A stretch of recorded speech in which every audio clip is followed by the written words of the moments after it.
Hey guys, Captain Alex Mason, and I'm going back to reading Intel, since I haven't done this in a while. And this is Intel number 10, which is WMD. Alright. Dates, January 8th, 1967. To Joseph Taub, Chief Analyst, OSA/DI. From Ryan Jackson, Chief Analyst, APLAA. Subject, request for data regarding Soviet military-industrial complex. Dear Mr. Taub, I am writing to you today in the hopes that you can assist my team in ongoing research into Soviet weapon exports to the communist nations of Cuba and North Vietnam.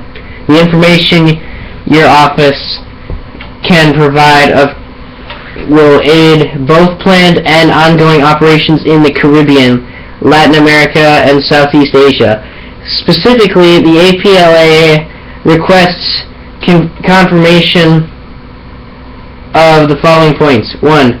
Since the 1920s, Soviet leadership has and continues to place an emphasis on military production over investment in the civilian economy, with military spending climbing to 11% of its annual gross national product. 2. Rate of weapons exports on the part of the Soviet Union has risen significantly in the last 10 years, particularly to the third world nations within immediate reach of the Soviet borders. According to our estimates, the Soviets have exported the equivalent of $10 million worth of arms and equipment to burgeoning communist regimes and the efforts of communist revolutionary groups worldwide.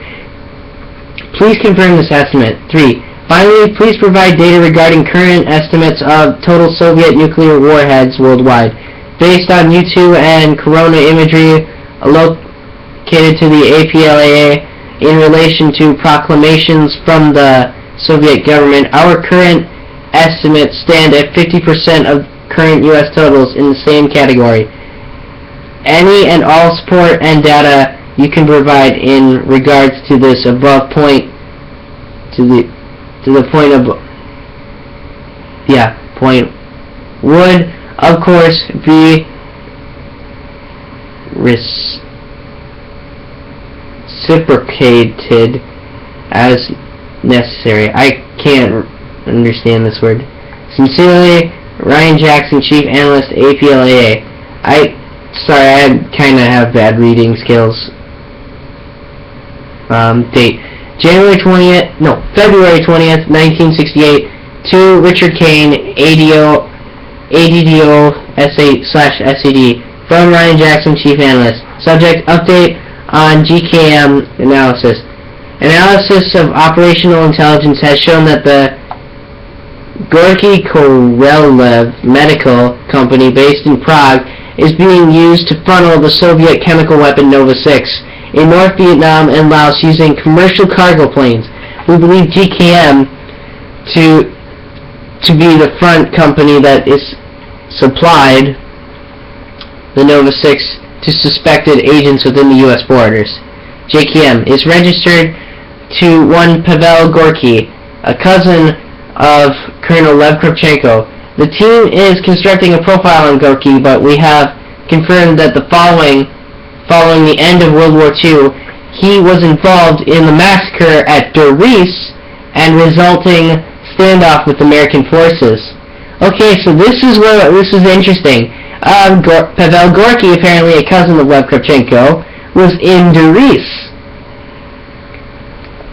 Alright, 12 hours ago, FBI/SWAT teams acting on agency requests raided the offices of two stateside companies with documented connections to GKM. Barbrox Industries and Jacadar Imports. Op reports can be found in tab A. Unfortunately, the offices were found empty. Both Barbrox and Jacadar are now verified front companies. The registered owners of these entities died in the Korean War. Daniel Sutton and Noel Helmer, tab B. In the In addition, IRS records tab C show a large number of Starbucks and JKR employees, none of which can be adequately identified or located. After cross-referencing against Customs Records tab D, we now know that these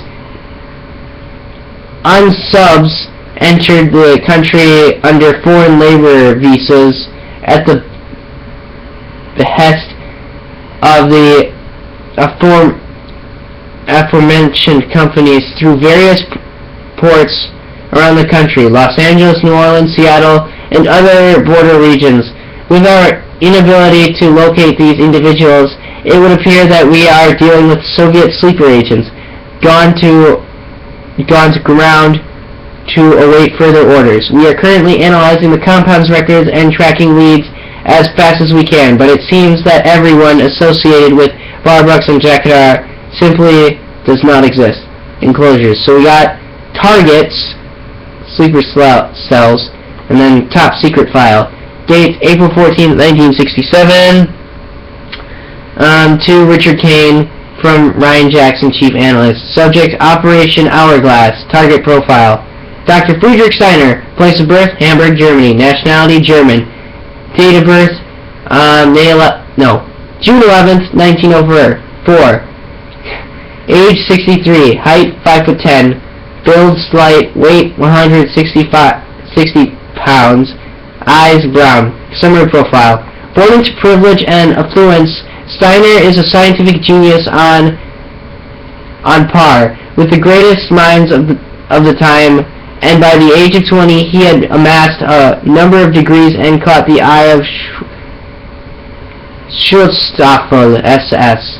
Recruited into the Third Reich's Wunderwaffe program, he brought his experiments to the Nova 6 studies, one of Hitler's most prized projects. Steiner is a coward and a blowhard and will do anything to save his own skin. He exemplified this trait when he gave up his own men to Dragovich at the end of World War II in order to save his own skin and continue on his life's work. Since the end of the war, Steiner has worked exclusively for Dragovich. Steiner is untrustworthy and vindictive. Emotional ups and downs are the norm due to sleep disorders, including insomnia and night terrors. Because of this, he is emotionally erratic. His actions unpredictable.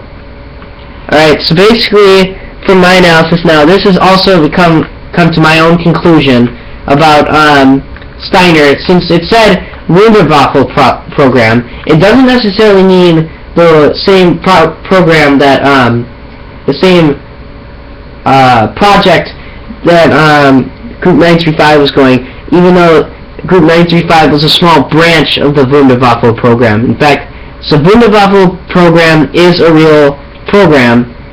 In fact, I saw an interesting documentary saying that one of the scientists successfully created like a Death Star, a laser beam that actually works like the Death Star. Like if you see in the Star Wars movies, the Death Star blows up a planet. This thing can blow up whatever if the laser's trajectory, and it was kind of amazing. Ironic was that Hitler canceled the product after the experiment, which kind of sucks for him because he could have actually won the war. But anyway, now I want to compare this to the zombie sword because of the Nova 6. If you guys remember, the crawlers, or a lot of people call phasers.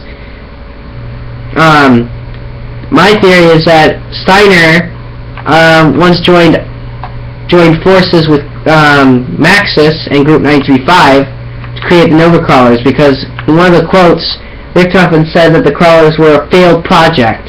So that must have meant that they came before the whole Nazi zombies sort of stuff, like before they started experimenting with Element 115 on humans and dead people and that sort of great stuff.